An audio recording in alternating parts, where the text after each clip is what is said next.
So, Hugh, why am I sitting in front of your bed on a cuck chair?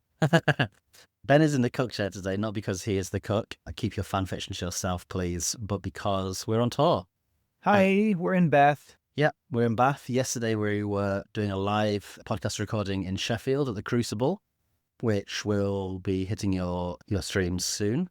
And tomorrow, we're doing another one here in Bath. So it's like a Pride mini tour, including a sort of rebirth of our tour diet from the last tour we Oh did. my God. So, the last tour, Hugh, I gained 8 kilograms in 1 month. After that tour, I thought, I'm happy if I never see another black pudding again in my entire life. Basically, what happens on tour when we go on tour, because we encourage each other to make bad decisions, is you go to a new city and you say, today is the day when we're going to have a really early night and go to bed and be good citizens.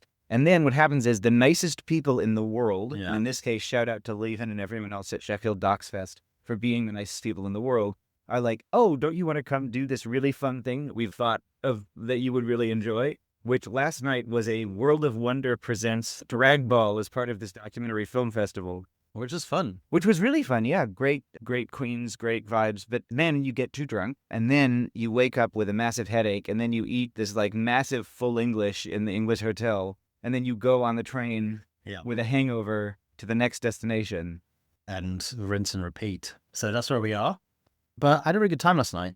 I don't know about you. I think So did I. And just to be clear, it's 2 new episodes that are coming for you. The first episode that we did yesterday is going to be about E.M. Forster. Yep. And the one that's coming tomorrow, you'll have to wait to find out, won't you? Yeah, it was really fun. The audience were great. It was good having someone there to laugh at Ben's jokes because people have been complaining that I don't laugh enough at Ben's jokes. And by people, I promise I don't mean. I have not been commenting on Spotify. Yeah, so this is the second for this Pride month. And we talked a lot about Pride, I think, in the last Bad Gays, Extra Bad Gays. What are we talking about this week? I wanted to talk a little bit about a film that I saw last week, and then we're going to spend most of the episode answering some of our Gaggony Guncles questions. Please keep sending in your Gaggony Guncles questions. We do try to get to all of them. If you haven't heard yours and you sent in a while ago, some we're waiting on guest experts, some we want to think about a little longer.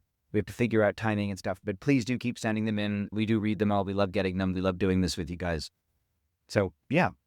So the film last week, I went to see a film called The Celluloid Closet, which people may have heard of. They may have heard of the book that it's based off of, which is by the magisterial gay liberation activist and historian Vito Russo. The film is about basically queers in cinema, especially in Hollywood cinema. And there's a lot of irresistible shots of pre-code Hollywood movies, of coded Hollywood movies. Amazingly, Shirley MacLaine reveals that when she and Audrey Hepburn were making The Children's Hour about the 2 school teachers who were accused of being lesbians, and the Shirley MacLaine character kills herself after weepingly saying to Audrey Hepburn, "Oh, I've dragged you down to the gutter with me and I've ruined you," and blah, blah, blah. Apparently, the two of them never discussed what MacLaine refers to as the lesbian subplot. First subplot. I'm like, if that's the subplot, babe, what's the plot? Is it like a wider argument to it? Or is he telling the history, or is he saying like how Hollywood shapes perceptions of queerness, or how... It is also about how Hollywood shaped perceptions of queerness. And that's where at least, and I can't speak so much to the book, but that's where at least the movie had this sort of interesting tension, I thought, with this audience of urban young queers watching it in Berlin, right? The movie's narrated by Lily Tomlin, and it's made at this time when there's all of these movies, including increasing queer themes being made. It singled out for opprobrium, saying these are very bad, regressive movies, Cruising and Silence of the Lambs and Basic Instinct.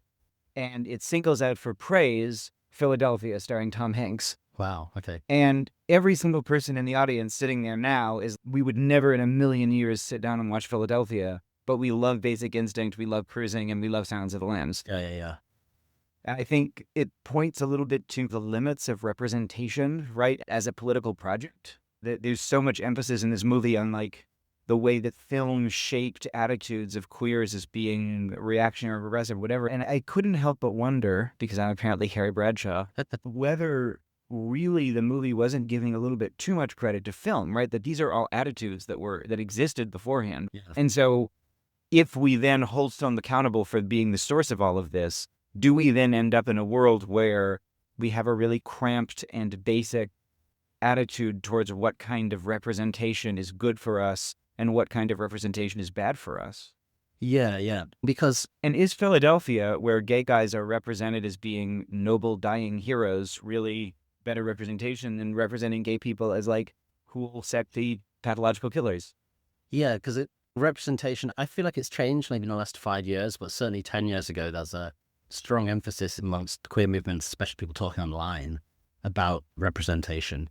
And for me, there seemed to be two sort of category areas going on, one of which was mistaking representation for endorsement, representation being like the literal representation of something, and people who wrote books about racists with racist characters or with homophobic characters, the conclusion being that that's the author's opinion as well, and not being able to separate the author from the characters in a very crude way.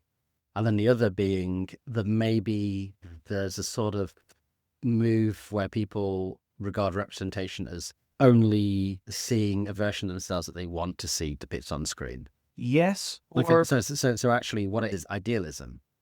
right, or only seeing the version of yourself that you think is going to make political argument best for you. And that's not something that we get to warrant, right? Like we don't always get to have our best foot forward.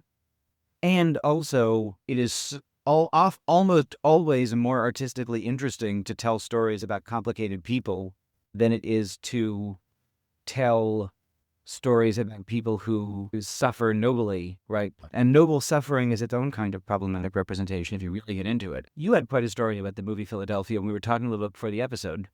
Yeah, when I was at school, secondary school, it was during Section 28, which, for those who don't know, is the law that was passed in the UK that sort of prohibited the discussion within schools and local authorities of homosexuality as, quote, a pretended family structure, I think was the thing they used. So there's basically no positive representation of homosexuality was allowed, which there were no prosecutions actually under Section 28, but it had an immense chilling effect and allowed homophobia to really bloom in schools. And a lot of gay people, myself included, who were bullied at school, received no help and sometimes some blame for bringing it upon ourselves because the teachers couldn't say, don't worry, there's nothing wrong with you, because that theoretically was, yeah. But the chilling effect stopped that. Also, I don't know if any teachers did think that. But yeah, so we watched, they said that today we're going to talk about homosexuality. And then they just put Philadelphia on. And we watched Philadelphia, which, without any wider context, without any discussion about it, basically was just saying to all the other buddies in the school, here's some more ammunition. Have you thought about the fact that Hugh is the only openly gay kid in the school, is also going to die of AIDS, which is what people said to me afterwards. Though I don't regard that as particularly positive representation. So here, are you saying that what they should have done in secondary school is just sat you all down to watch Cruising? Cruising at a time when it was released, a William Friedkin film, received a huge backlash from gay rights organizations, and there were pickets of both filming, I think, on the premiere, because it was seen as like a sort of homophobic representation. And now it's a really interesting artifact of the time, because for those who don't know, the film is about a BDSM serial killer in New York, in a sort of meatpacking district. He goes to the clubs, and Al Pacino goes undercover to try and find it. And they couldn't get any extras to play the roles of punters in the clubs, so they just hired regulars from the club. They just paid the regulars. So actually what you're seeing there is a sort of pseudo-documentary archive footage of the people who did go to those clubs doing maybe some of what they do in those clubs. Yeah. I don't know, it's a great film. I understand at the time why that wasn't the representation that people wanted to see, but it's a really interesting, I don't know, it's a great murder plot, isn't it? It is, and it's also fun. Yeah. Like, it's fun to be Sharon Stone in Basic Instinct. It's fun to be...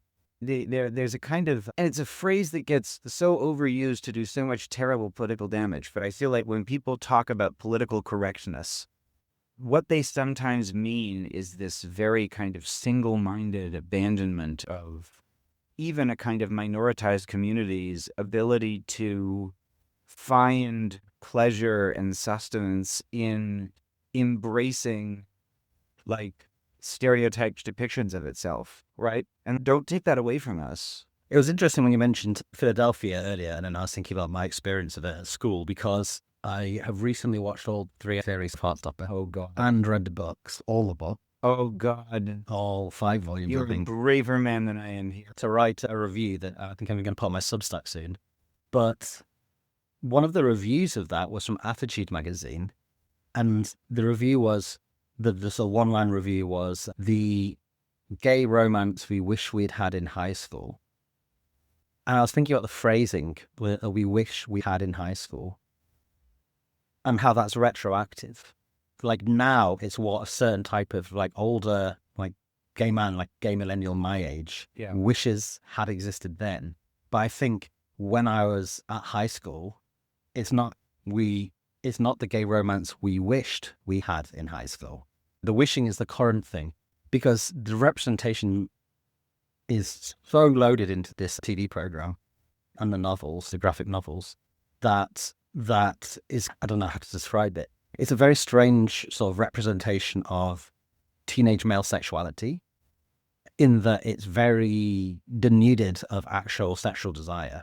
Yes. It's about romance and not about sex, and it's received a lot of plaudits from people who aren't gay teenagers or even gay men for its representation of homosexuality. And said it's actually, I don't want to give too many spoilers of this piece because I've been working on it for so long, but what's interesting about it for me is there's only one character in the entire thing who is seen to have sexual desire for its own sake, not sexual desire as something that emerges as a way of a deeper way to express your love. But there's only one guy in it there's only one guy who fancies other guys because he wants to have sex with other guys. And he's portrayed as basically sexually assaulting one of the other characters.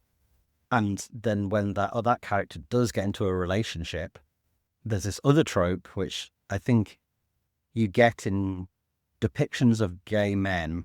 This is going to be very problematic, but I'm going to say it anyway. That sometimes appears in depictions of gay men, gay romances that are not written by gay men, which is a sort of the magic bisexual, which is the gay man who dates someone who is a bisexual man who has never been in a relationship with a man before.